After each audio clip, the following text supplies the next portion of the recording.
Hello dear friends, this is Apple Fruit channel. In this video I want to show and tell you how to disable any app on our iPhone.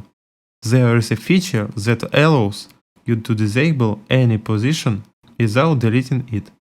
You'll just be able to bring it back by clicking on its icon. All the data will be saved. How to disable it? Very simple. To do this, we go into the settings of our iPhone. Now go down below and find the item General. Now find the item iPhone Storage. It will count all the data. It shows how much space we have, and it shows a list of all the applications. For example, I select any application.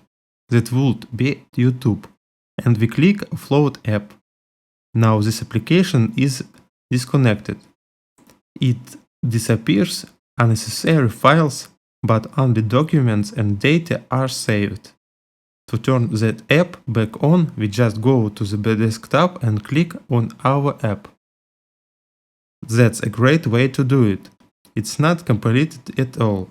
This method is more suitable for those applications that you don't use very often. Here's a way like this. This was the Apple Fruit channel. Like it and subscribe to the channel. Bye bye.